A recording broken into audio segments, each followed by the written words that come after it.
நண்பா இந்து சமய அறநிலையத்துறையில் பார்த்திங்கன்னா மறுபடியும் ஒரு வேகன்சி வந்துருக்குது.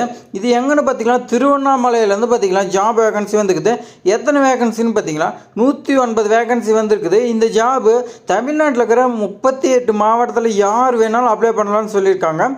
அதே மாதிரி உங்களுக்கு இந்த ஜாபு நேர்காணல் மூலியமாக தான் இருக்குன்னு சொல்லியிருக்காங்க. எக்ஸாமினேஷன் கிடையாதுன்னு சொல்லியிருக்காங்க. உங்களுக்கு டேரெக்டாக இன்டர்வியூன்னு சொல்லியிருக்காங்க. அதே மாதிரி இந்த ஜாப் எந்தெந்த அட்ரஸ்க்கு அனுப்பணும், என்ன எப்படி அப்ளை பண்ணலாம், எல்லாமே இந்த வீடியோவில் A to Z வரைக்கும் நான் சொல்லியிருப்பேன். இந்த வீடியோ ஸ்கிப் பண்ணாமல் ஃபுல்லாக பாருங்கள்.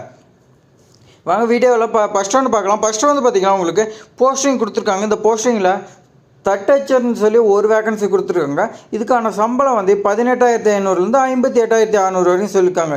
இதுக்கு கவர்மெண்ட்டாக நிர்ணயிக்கப்பட்ட குவாலிஃபிகேஷன் பார்த்திங்கன்னா 10வது படிச்சிருக்குன்னு சொல்லியிருக்காங்க. அப்படி இல்லைன்னா அரசால் அங்கீகரிக்கப்பட்ட அதுக்கு ஈக்குவலாக ஏதாவது நீங்கள் படிச்சிருந்தா ஓகேன்னு சொல்லியிருக்காங்க. அதே மாதிரி நீங்கள் தட்டச்சருங்கும் போது நீங்கள் டைப்பிஸ்ட் பார்த்திங்கன்னா நீங்கள் தமிழோ இங்கிலீஷோ நீங்கள் பார்த்திங்கன்னா தெரிஞ்சிருக்குன்னு சொல்லியிருக்காங்க. அதே மாதிரி அடுத்து காவலர், இதுக்கு பார்த்திங்கன்னா 70 போஸ்டிங் கொடுத்துருக்காங்க.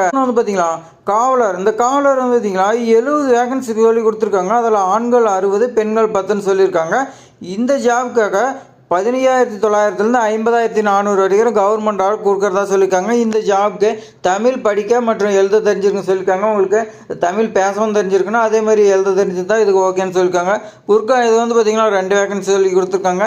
சேம் குவாலிஃபிகேஷன் தான் சொல்லியிருக்காங்க. அதேமாதிரி சேம் சேலரி சொல்லியிருக்காங்க. தமிழ் எழுத படிக்க தெரிஞ்சிருந்தால் ஓகேன்னு சொல்லியிருக்காங்க. அடுத்து பார்த்திங்கன்னா ஏவலால் பண்ணை சாகுபடிக்கு பார்த்திங்கன்னா உங்களுக்கு 2 வேகன்சி சொல்லியிருக்காங்க. இதுக்கு சேலரி பார்த்திங்கன்னா 10,000லேருந்து 31,500 வரைக்கும் சொல்லியிருக்காங்க.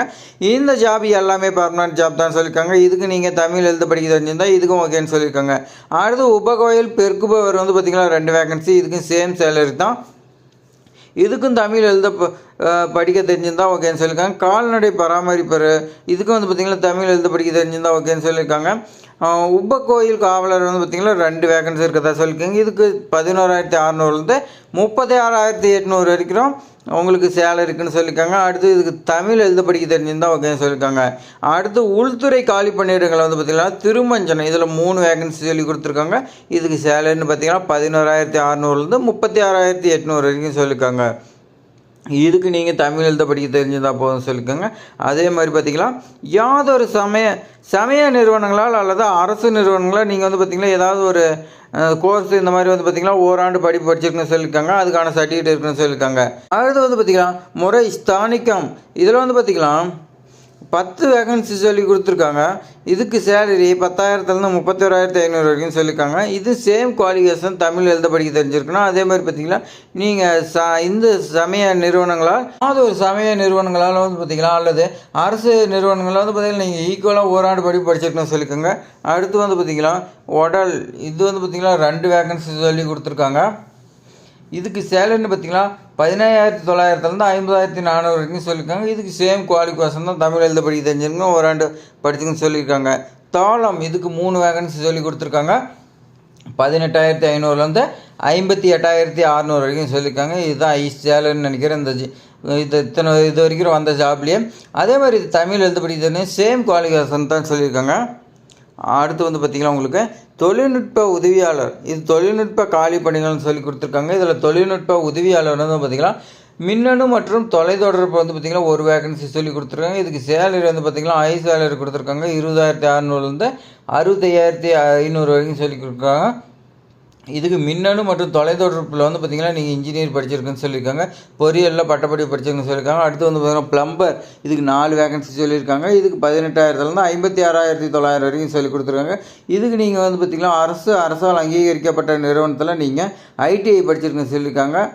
ப்ளம்பர் ட்ரேடு சர்டிஃபிகேட் பார்த்திங்கன்னா நீங்கள் கண்டிப்பாக இருக்குன்னு சொல்லியிருக்காங்க. அதே மாதிரி பார்த்திங்கன்னா சான்றிதழ் பெற்றிருக்க வேண்டும். மற்றும் தொடர்புடைய பிரிவில் பார்த்திங்கன்னா 5 இயர்ஸ் பார்த்திங்கன்னா நீங்கள் அல்லது 5 இயர்ஸ் சொல்லி கொடுத்துருக்காங்க. அப்படி இல்லைன்னா அட்லீஸ்ட்டு 2 வருஷமாவது நீங்கள் அப்ரண்டிஸ் முடிச்சிருக்குன்னு சொல்லியிருக்காங்க. ஏதாவது ஒரு நிறுவனத்தில் நீங்கள் ஒர்க் பண்ணிருக்குன்னு சொல்லியிருக்காங்க.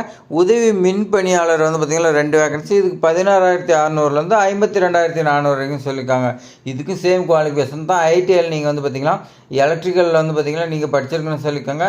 மின் உரிமம் வழங்க வாரியத்திடமிருந்து கட்சி சான்றிதழ் பெற்றிருக்குன்னு சொல்லியிருக்காங்க. அடுத்து பார்த்திங்கன்னா அர்ச்சகர் மற்றும் ஓதுவர் பயிற்சி பள்ளியில் பார்த்திங்கன்னா காடி பண்ணியிருக்கான்னு சொல்லியிருக்காங்க. அதில் பார்த்திங்கன்னா தலைமை ஆசிரியர் இதுக்கு வந்து பார்த்திங்கன்னா ஒரே ஒரு வேகன்சி இருக்குது. இது 36,700 ஸ்டார்டிங்லேயே அவங்களுக்கு கொடுக்குறாங்க. ப்ளஸ் அதில் வந்து பெனிஃபிட்டு அதெல்லாம் இருக்கும். அதே மாதிரி இதுக்கு இப்போ 1,16,200 வரைக்கும் உங்களுக்கு சேலரி இருக்குதுன்னு சொல்லிக்கோங்க. இதுக்கு தமிழில் முதுகலை பட்டமும் ஆசிரியர் பயிற்சி நிறுவனத்தில் ஏதாவது ஒரு இளநிலை பட்டமும் பெற்றிருக்குன்னு சொல்லிக்கோங்க. நீங்கள் பிடி அப்படி இல்லைனா பிஎட் இந்த மாதிரி வந்து பார்த்திங்கன்னா படிச்சிருக்கேன்னு சொல்லியிருக்காங்க. தமிழில் வந்து பார்த்திங்கன்னா நீங்கள் முதுகலை பட்ட போஸ்ட் கிராஜுவேட் படிச்சிருக்கேன்னு சொல்லியிருக்காங்க. அதே மாதிரி நீங்கள் ஏதாவது ஒரு மேல்நிலை பள்ளியில் 5 ஆண்டுகள் வந்து பார்த்திங்கன்னா குறையாமல் தமிழ் ஆசிரியராக பணிபுரிந்திருக்க வேணும்னு சொல்லியிருக்காங்க. நீங்கள் வந்து பார்த்திங்கன்னா தமிழில் போஸ்ட் கிராஜுவேட் படிச்சிருக்கணும். அதே மாதிரி நீங்கள் ஒரு மேல்நிலை பள்ளியில் 5 வருஷம் ஒர்க் பண்ணியிருக்குன்னு சொல்லியிருக்காங்க.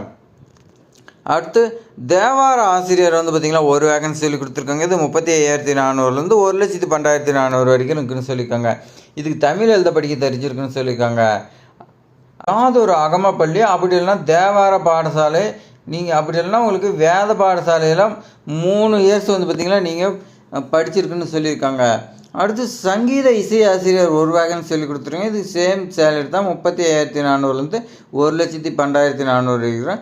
இதில் வந்து பார்த்திங்கன்னா நீங்கள் 3 இயர்ஸ் பட்டப்படிப்பு முடிச்சிருக்குன்னா குரல் இசையில் வந்து பார்த்திங்கன்னா நீங்கள் 3 இயர்ஸ் முடிச்சிருக்குன்னு சொல்லியிருக்காங்க. அப்படி இல்லைன்னா நீங்கள் இசை பட்டப்படிப்பு முடிச்சிருக்குன்னு சொல்லியிருக்காங்க. இசை ஆசிரியர் பயிற்சி படிப்பில் நீங்கள் வந்து பார்த்திங்கன்னா பாஸ் பண்ணியிருக்குன்னு சொல்லியிருக்காங்க. இதுதான் முக்கியம். ஆகம ஆசிரியர் பணியிடம் வந்து பார்த்திங்கன்னா ஒரு வேகன்சி இருக்காங்க. இதுக்கு 35,900லேருந்து 1,13,500 வரைக்கும் சொல்லியிருக்காங்க. இதுக்கு வந்து பார்த்திங்கன்னா ஏதேனும் வேத ஆகம பாடசாலையில் வந்து பார்த்திங்கன்னா நீங்கள் 5 இயர்ஸ் குறையாமல் ஒர்க் பண்ணியிருக்குன்னு சொல்லியிருக்காங்க. உங்களுக்கு 5 இயர்ஸ் எக்ஸ்பீரியன்ஸ் இருக்குதுன்னு சொல்லியிருக்காங்க.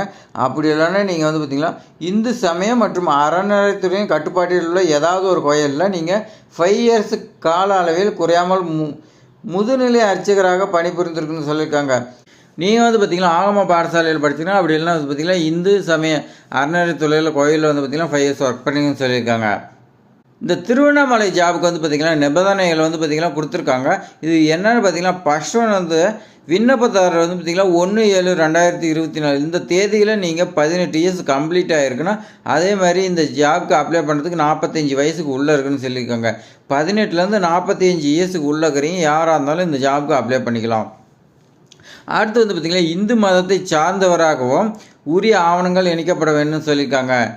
இறை நம்பிக்கை உடையவராக இருக்குன்னு சொல்லியிருக்காங்க. நீங்கள் வந்து பார்த்திங்கன்னா ஃபஸ்ட்டு இந்து மதத்தை சார்ந்திருக்கணும். அதே மாதிரி தமிழ்நாட்டை சார்ந்தராக இருக்கணும். அதே மாதிரி கடவுள் நம்பிக்கை இருக்கிறவங்களாக இருக்கணும்னு சொல்லியிருக்காங்க. நீங்கள் இந்து மதத்தை சார்ந்தராக அதுக்கான சர்டிஃபிகேட் எனக்குன்னு சொல்லியிருக்காங்க.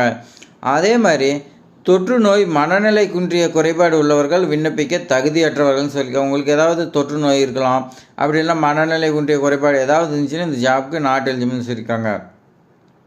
அதே மாதிரி நீதிமன்றத்தில் தண்டனை அடைந்தவர்கள், உங்களுக்கு ஏதாவது கோர்ட்லேருந்து உங்களுக்கு தண்டனை கொடுத்துருந்தா பட்ட கடனை தீர்க்க முடியாதவர் என நீதிமன்றத்தில் தீர்மானிக்கப்பட்டவர். நீங்கள் வந்து பார்த்திங்கன்னா கடன் வாங்கிட்டு அந்த கடனை வந்து பார்த்திங்கன்னா செலுத்தலைன்னா அதுக்கு கோர்ட்லேருந்து வந்து பார்த்திங்கன்னா நீங்கள் தீர்க்க முடியாதவர்னு சொல்லி ஒரு சர்டிஃபிகேட் கொடுத்துருவாங்க.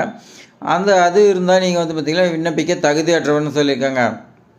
அதேமாதிரி இதர ஏதாவது நீங்கள் அறநிலையத்துலையோ கோவில்லையோ ஏதாவது பணிபுரிந்து உங்களுக்கு வந்து பார்த்திங்கன்னா ஏதாவது தண்டனை கொடுத்து அதுக்கு நீங்கள் உங்களை பணி நீக்கம் செஞ்சுருந்தாலும் இதுக்கு நாட் எலிஜிபிள்னு சொல்லியிருக்காங்க. அதே மாதிரி வாரிசுதாரர் ஏதாவது இருந்தாங்களா அதுக்கும் தகுதியற்றன்னு சொல்லியிருக்காங்க.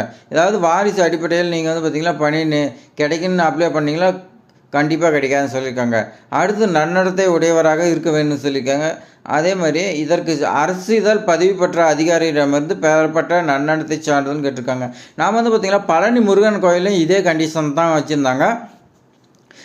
கவர்மெண்ட் ஸ்க்ரீனிங்கில் சைன் பண்ணுறவங்ககிட்ட வந்து பார்த்திங்கன்னா நன்னடத்தை கான்டாக்ட் சர்டிஃபிகேட் வாங்கி வைக்கிற மாதிரி இருந்துச்சு. அதே தான் இதுக்கும் கொடுத்துருக்காங்க. ஒவ்வொரு பதவிக்கும் தனித்தனியாக விண்ணப்பம் அனுப்பப்பட வேணும்னு சொல்லியிருக்காங்க. உங்களுக்கு வந்து பார்த்திங்கன்னா உங்களுடைய குவாலிஃபிகேஷனுக்கு ஒன்றுக்கும் மேற்பட்ட பதவிக்கு வந்து பார்த்திங்கன்னா நீங்கள் அனுப்புறதுக்கு வாய்ப்பு இருக்குது. அதனால் நீங்கள் வந்து பார்த்திங்கன்னா தனித்தனியாக நீங்கள் அட்டஸ்டேட் வாங்கி தான் அனுப்புன்னு சொல்லியிருக்காங்க. அதே மாதிரி ஏன்னா ஒரு அட்டஸ்டேட் வாங்கி அதே ஜெராக்ஸ் எடுத்து அனுப்பக்கூடாதுன்னு சொல்லியிருக்காங்க. வெளித்துறை பணியிடங்களில் வரிசை எண் 2 குறிப்பிட்டுள்ள காவலர் பணியிடத்தில் 60 பணியிடங்கள் ஆண்களும் 10 பெண்களும் செய்யப்படணும்னு சொல்லியிருக்காங்க. இது ஏற்கனவே நான் பார்த்தது தான்.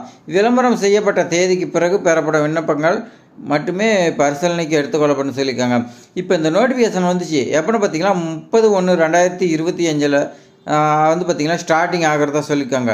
இந்த தேதியில் இருந்து எந்த தேதி வரைக்கும்னு சொல்லி பார்த்தீங்கன்னா 28/2/2025 பிற்பகல் 5:45 மணிக்கு வந்து பார்த்திங்கன்னா உங்களுக்கு எடுத்துக்கிறதா சொல்லியிருக்காங்க. அதுக்கு மேலே வந்து பார்த்திங்கன்னா அப்ளிகேஷன் உங்களுக்கு போச்சுன்னா நீங்கள் நாட் எலிஜிபிள்னு சொல்லிட்டாங்க, பரிசீலிக்கப்படாதுன்னு சொல்லியிருக்காங்க. அதனால் நீங்கள் முன்னாடியே அப்ளை பண்ணி அனுப்பிடுங்க, போஸ்ட் மூலிமா அனுப்பிடுங்க. அதே மாதிரி இந்த அப்ளிகேஷனோட நீங்கள் என்னென்ன வச்சு அனுப்புன்னு சொல்லி பார்க்கலாம். நீங்கள் பார்த்தீங்கன்னா விண்ணப்பத்தோட கல்வி தகுதி நீங்கள் வந்து பார்த்திங்கன்னா என்ன குவாலிஃபிகேஷனோ அதுக்கு வச்சு அனுப்புன்னு சொல்லியிருக்காங்க. ஏதாவது நீங்கள் கூடுதல் தகுதி இருந்துச்சுன்னா அது அனுப்பணும். அதே மாதிரி ஆதார், ஓட்டு ஐடி கேட்டிருக்காங்க, ரேஷன் கார்டு, பிற போன்ற ஆவணங்கள் நகலை, சுய சான்றொப்பமிட்டு செல்ஃப் அட்டஸ்டட் நீங்கள் வந்து பார்த்திங்கன்னா நீங்கள் சைன் பண்ணி அனுப்புகிற மாதிரி இருக்கும். அதே மாதிரி நீங்கள் எல்லா சர்டிஃபிகேட்டையும் நீங்கள் ஓட்டு ஐடி, ஆதாரில் நீங்கள் வந்து பார்த்திங்கன்னா கீழே சைன் பண்ணி இதோட அனுப்புகிற மாதிரி இருக்கும். அதே மாதிரி இதுக்கு ஒரிஜினல் எதுவுமே அனுப்பக்கூடாதுன்னு சொல்லியிருக்காங்க. அப்படி அனுப்பிட்டீங்கன்னா மறுபடியும் கிடைக்காதுன்னு சொல்லியிருக்காங்க. விண்ணப்பதார வயதிற்கான சான்று நீங்கள் ஆவணமாக பிறப்பு சான்றிதழ் நகல் அப்படின்னா கல்வி நிலையத்தால் வழங்கப்பட்ட மாட்டு சான்றுன்னு சொல்லியிருக்காங்க. நீங்கள் ஏஜ் ப்ரூஃப்காக நீங்கள் பர்த் சர்டிஃபிகேட் அப்படி இல்லைனா டிசி வைக்கலாம்னு சொல்லியிருக்காங்க. விண்ணப்பதார கல்வி சான்றிதழ் நகல், வயது சான்றிதழ் நகல், உடல் தகுதி மருத்துவ சான்றிதழ் நகல், நன்னடத்தை சான்று ஆகிய நகல் வந்து பார்த்திங்கன்னா விண்ணப்பத்தோட இதோட வந்து பார்த்திங்கன்னா நீங்கள் வச்சு அனுப்புன்னு சொல்லியிருக்காங்க. அப்ளிகேஷன் வந்து பார்த்திங்கன்னா நீங்கள் ஃபுல்லாக கம்ப்ளீட்டாக நீங்கள் எழுதிருக்குன்னு சொல்லியிருக்காங்க. ஏதாவது நீங்கள் பிளாங்காக விட்டுருந்தாவோ அல்லது ஏதாவது நீங்கள் சரியான தகவல் கொடுக்கலனாவோ உங்களை வந்து பார்த்திங்கன்னா ஆரம்பத்திலே நிராகரிக்கப்படணும்னு சொல்லியிருக்காங்க. அதே மாதிரி தேர்ந்தெடுக்கப்படும் பணியாளர் வந்து பார்த்திங்கன்னா இக்கோயிலின் உபகோயிலுக்கு நீங்கள் வந்து பார்த்திங்கன்னா நீங்கள் செலக்ட் ஆகிட்டிங்களா அவங்களுடைய உபகோயிலுக்கு கீழே இருக்கிற கோயில் எங்கே வேணாலும் உங்களுக்கு போஸ்டிங் போடலாம், எப்போ வேணாலும் ட்ரான்ஸ்ஃபர் பண்ணலாம்னு சொல்லியிருக்காங்க. அதுக்கெல்லாம் நீங்கள் வந்து பார்த்திங்கன்னா உங்களுக்கு விருப்பம் தான் இதுக்கு அப்ளை பண்ணலாம்னு சொல்லியிருக்காங்க. நீங்கள் வந்து பார்த்திங்கன்னா பணிக்கு தேர்வாகும் விண்ணப்பத்தார பணியில் சேர வரும் நேரத்தில் விண்ணப்பத்தார வசிக்கும் எல்லைக்கு உட்பட்ட நீங்கள் வந்து பார்த்திங்கன்னா நீங்கள் உங்களுக்கு செலெக்ஷன் ஆகிட்டீங்க, உங்களுக்கு இந்த போஸ்டிங் கொடுத்துருக்காங்க. அந்த போஸ்டிங் நீங்கள் ஜாயின் பண்ணுறதுக்கு முன்னாடி உங்களுடைய போலீஸ் ஸ்டேஷனில் நீங்கள் போய் பார்த்திங்கன்னா என்ஓசி வாங்கிட்டு போகணும்னு சொல்லியிருக்காங்க. உங்கள் மேலே எந்த குற்றமும் இல்லைன்னு சொல்லி நீங்கள் வந்து பார்த்திங்கன்னா போலீஸில் சர்டிஃபிகேட் வாங்கிட்டு போய் கொடுக்கணும்னு சொல்லியிருக்காங்க. விண்ணப்பங்களை அனுப்பும்போது மேல் உரையின் மீது கண்டிப்பாக பதவி நீங்கள் எந்த போஸ்டிங்க்கு அனுப்புகிறீங்களோ அதை வந்து மேலே எழுதிருக்குன்னு சொல்லியிருக்காங்க. இந்த ஜாப்க்கு வந்து பார்த்திங்கன்னா நீங்கள் நேரில் கொண்டு போய் கொடுக்கலாம், அப்படிலாம் போஸ்ட் மூலிமா அனுப்பலாம்னு சொல்லியிருக்காங்க. நேர்முக தேர்வில் கலந்து கொள்பவர்களுக்கு எவ்வித பயணப்படியும் வழங்கப்படாதுன்னு சொல்லியிருக்காங்க. உங்களுக்கு இன்டர்வியூ கூப்பிடும்போது அதுக்கான பஸ் செலவு இந்த மாதிரி எந்தாவது செலவு இருந்தால் அது வந்து பார்த்திங்கன்னா கவர்மெண்ட் ஏற்றுக்காத, நீங்கள் தான் ஏற்றுக்குன்னு சொல்லியிருக்காங்க. விண்ணப்பதாரர் விண்ணப்பத்தில் குறிப்பிடும் கல்வி தகுதி மற்றும் பிற தகுதி ஆவணங்கள் அசல் சான்றிதழ் நேர்முக தேர்வின் போது கண்டிப்பாக கொடுக்குன்னு சொல்லியிருக்காங்க. நீங்கள் அப்ளிகேஷன் அப்ளை பண்ணும்போது என்னென்ன சர்டிஃபிகேட் கொடுக்குறீங்களோ எல்லாமே நீங்கள் இன்டர்வியூக்கு போகும்போது எடுத்துகிட்டு போகணும்னு சொல்லியிருக்காங்க. விண்ணப்பதாரர் தெரிவிக்கப்படும் விவரங்கள் அனைத்தும் சரியானவை என உறுதியளிக்க வேண்டும் சொல்லியிருக்காங்க. நீங்கள் கொடுக்குற எல்லாமே தகவல் சரின்னு சொல்லி பார்த்திங்கன்னா நீங்கள் உறுதிமொழி கொடுக்கணும். அப்படி ஏதாவது தப்பு இருந்துச்சுன்னா உங்கள் மேலே வந்து பார்த்திங்கன்னா குற்ற நடவடிக்கை இருக்க மாட்டேன்னு சொல்லியிருக்காங்க. நிர்ணயிக்கப்பட்ட காலக்கெடுவிற்கு பெறப்படும் விண்ணப்பங்கள் மட்டுமே பரிசீலிக்கப்படும், ஏற்றுக்கொள்ளப்படும் சொல்லியிருக்காங்க. அவங்க கவர்மெண்ட்லேருந்து டேட்டு கொடுத்துருக்காங்க, application starting date ending date கொடுத்துருக்காங்க. அதுக்குள்ளே வந்து பார்த்திங்கன்னா நீங்கள் அனுப்புன்னு சொல்லியிருக்காங்க. அதுக்கு மேலே போனாவோ அதுக்கு முன்னாடினாவோ இதுக்கு வந்து பார்த்திங்கன்னா நாட் எலிஜிபிள்னு சொல்லியிருக்காங்க.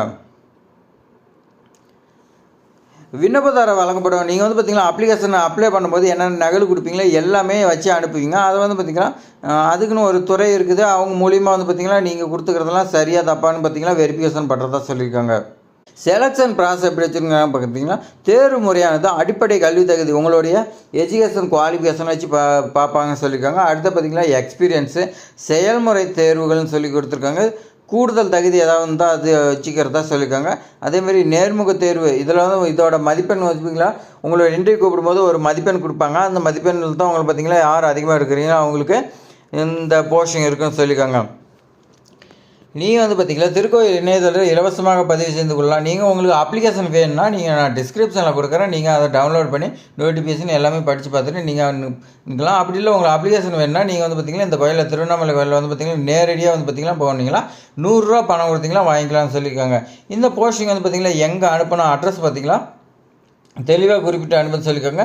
இணை ஆணையர் அப்படின்னா செயல் அலுவலர் அருள்மிகு அருணாச்சலேஸ்வர் திருக்கோவில் திருவண்ணாமலைன்னு சொல்லி கொடுத்துருக்காங்க. இந்த முகவரியை நீங்கள் அனுப்புவேன்னு சொல்லியிருக்காங்க. இதில் நீங்கள் வந்து பார்த்திங்கன்னா 25 மதிப்புள்ள அஞ்சல் வில்லை ஒட்டிய சுய விலாசமிட்ட அஞ்சல் உரையோடு அனுப்புன்னு சொல்லியிருக்காங்க. நாம் வந்து பார்த்திங்கன்னா ஏற்கனவே பழனி கோயிலுக்கு அப்ளை பண்ணோம், அதே மாதிரி தான் இதுக்கு அப்ளை பண்ணுன்னு சொல்லியிருக்காங்க.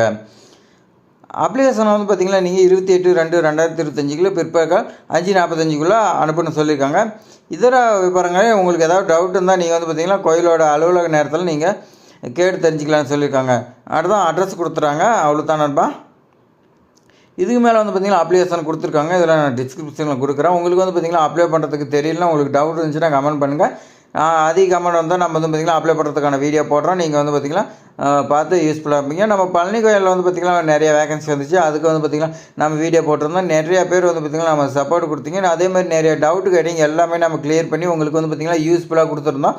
அதே மாதிரி தான் இந்த ஜாமுக்கு ஏதாவது டவுட் இருந்தால் கமெண்ட் பண்ணுங்கள், ஒன்றுக்கு ஒன்று ரிப்ளை பண்ணுவோம். இது மாதிரி பயனுள்ள தகவலை வந்து பார்த்திங்கன்னா நம்ம சேனலை தொடர்ந்து பார்ப்பது சப்ஸ்கிரைப் பண்ணலாம், சப்ஸ்கிரைப் பண்ணி வச்சிங்கன்னா நண்பா. தேங்க்ஸ் ஃபார் வாட்சிங்.